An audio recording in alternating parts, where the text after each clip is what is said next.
Greetings, esteemed constellations. A former regressor here with Tokyo Afterschool Summoners, Chapter 15. Time Limit 2.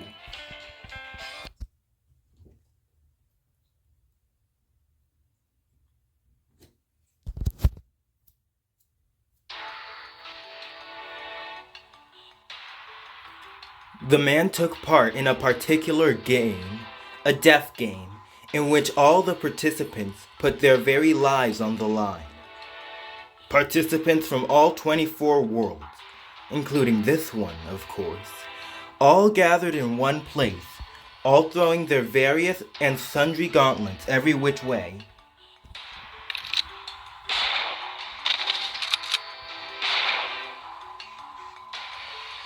And that man survived them all, only to continue waging battle against all the others who survived in kind.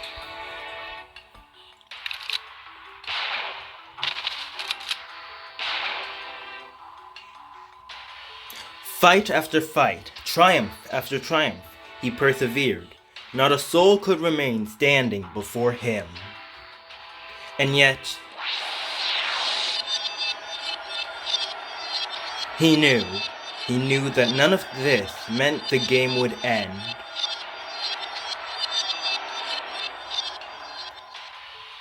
There was nothing beyond this. He knew the future was empty. So he loaded his gun, he put it in his mouth, and he pulled the trigger.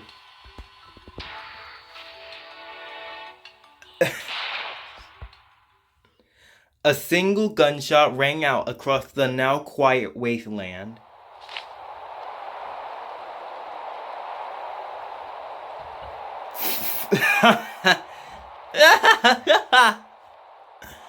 The man began to laugh. He laughed and laughed. It seemed clear that he'd lost his mind.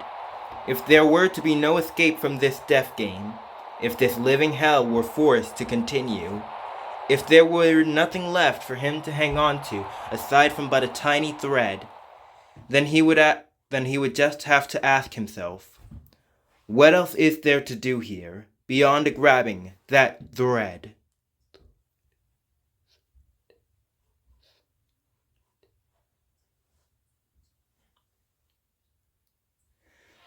Now then, my contractor, permit me to discuss the matter you're most interested in doing.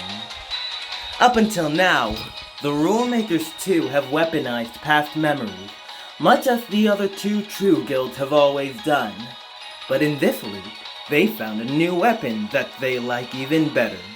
Memories of the future, at least as they pertain to those who were born here in Tokyo.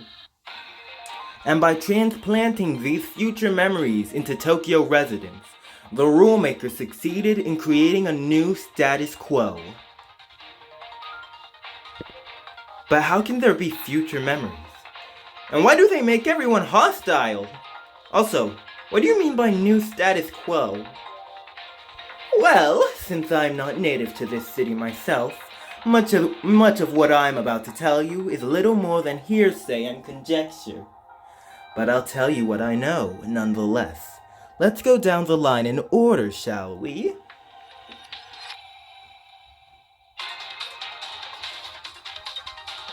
Firstly, in regard to the native Tokyoite your Mega Alliance came to rescue, I'm afraid they've already all been on the receiving end of future memory transplants. They know who will fight them, how they'll fight, and what the outcome will be. This foreknowledge on such a grand scale takes predictive combat to an entirely new dimension. It's not unlike looking down from above upon a bug that can only scurry on the ground, and squishing it as it squirms. However, this loop is the very first in which the rule makers have ever attempted future memory transplantation. So everything is still very experimental. The only way to know how effective the procedure was is by deploying its subjects. This is why they appointed someone of like perspective to lead the militia of accelerated Tokyo residents. That would be the child from the land of Wa, Masashi Shinbei Inoue.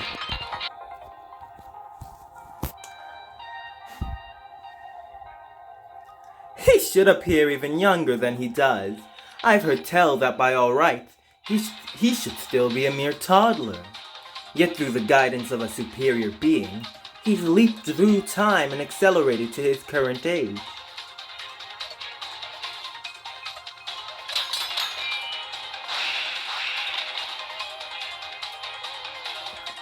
Did I not say you'd be unable to win this fight if it were 2-on-3? Or are you just that bad at math? Knowing the future means knowing no fear of defeat through any number of fights. That should be obvious even to school children. The young pup laughs as he handily dodges the combined attacks of both Yasuyori and Yoshido.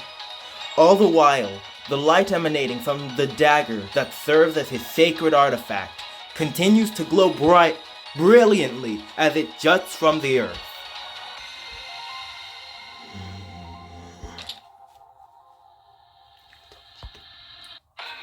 So, Lancelot, are you with me so far?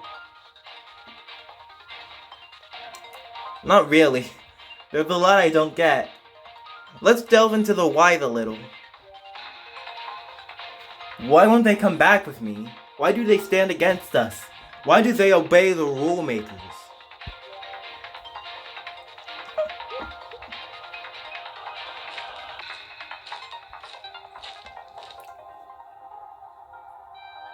Even with the accelerated Tokyoites pushing them to the wall, the remaining members of the Mega Alliance's guilds continue to bite back hard.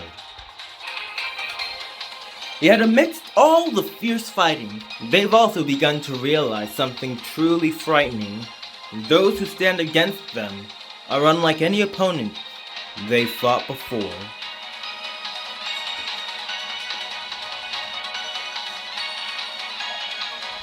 Those who have had paths implanted in them by the three true guilds show noticeable differences from their former selves.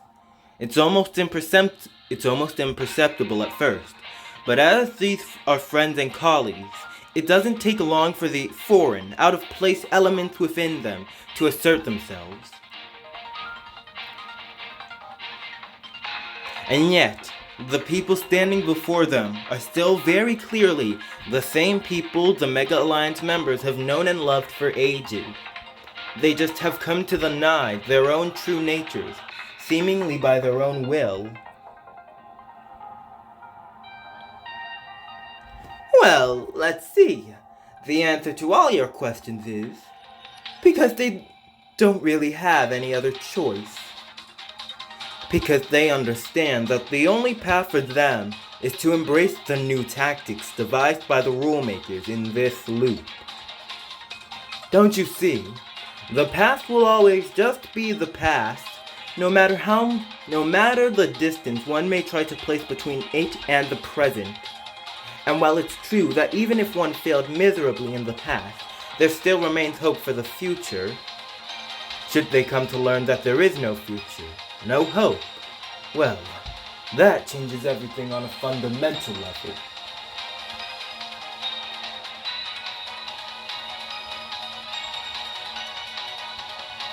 Just know that no matter how this game may progress, Tokyo has no future to speak of.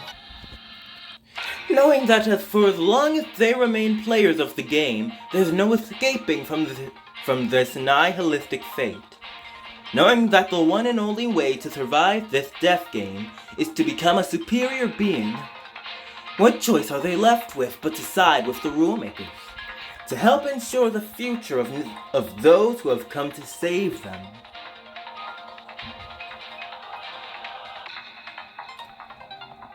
What even is a superior being, though?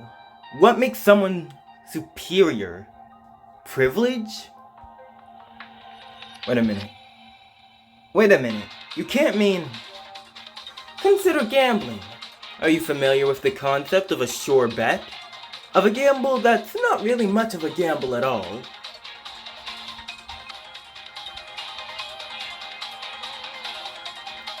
Do sure bets really exist, though?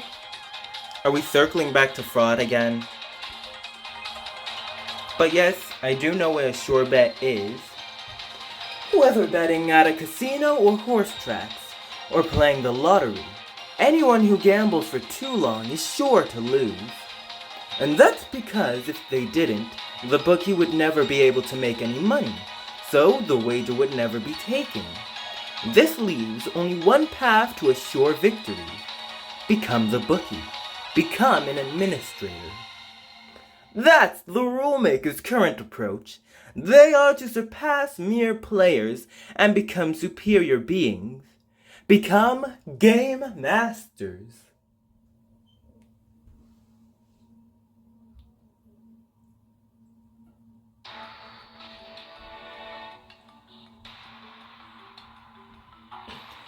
Gurungach is not only a wanderer, but also a student at Tokyo Fire and Disaster Management University. But never would he have guessed that one of his superiors there has an administrative role in the game, and Gurungach isn't exactly one to hide his surprise.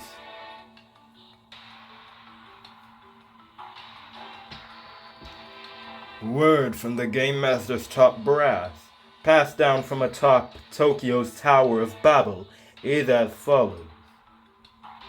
Watching with a sidelong glance as his subordinate leaves to go file a report somewhere, Commissioner Raven gives his answer to Superintendent Daikoku.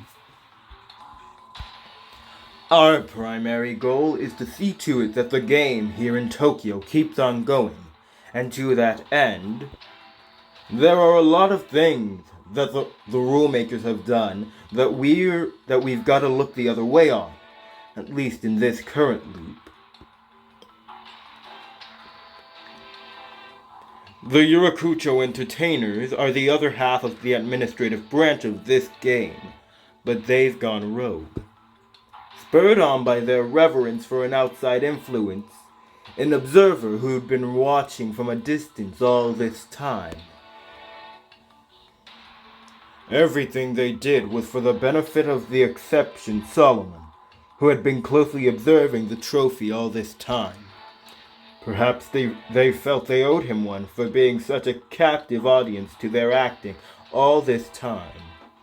And so Solomon was put in direct contact with the trophy, and all his thoughts on the previous loops were laid bare. The problem is, this constituted a grave abuse of privilege. It's like if a public servant suddenly decided to become a vigilante. Or, those are my thoughts on the matter anyway. The takeaway is, the administrative side of the game now lacks in resources. So why did the rule makers expunge King Solomon? Because it got their foot in the door to greater administrative privilege.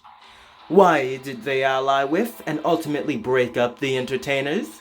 Strictly to keep them from continuing their duties. And why did they create an army of Tokyoites? To lure you and your contingent out of hiding, Trophy.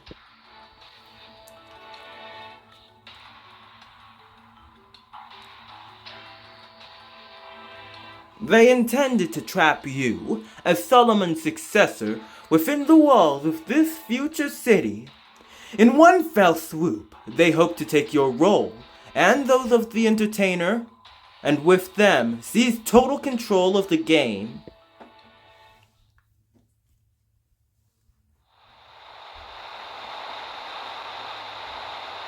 A giant mech speeds high into the skies above the future city, a white-haired girl cradled in its hands.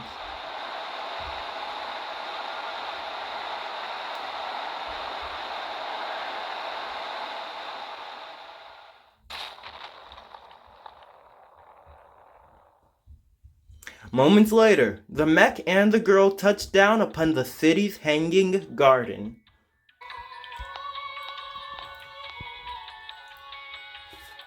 This is Curran, Guildmaster of the Rulemakers, duty bound to monitor all that occurs among those in her charge.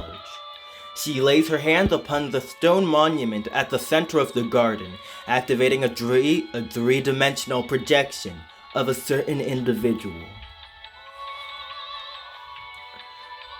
So, how is it, Father? How's the view from this highest point in the east of Tokyo? I'm guessing it's a bit lonelier than the places you've grown accustomed to. It's strange, isn't it? There's a silly little war going on even now in the world below us.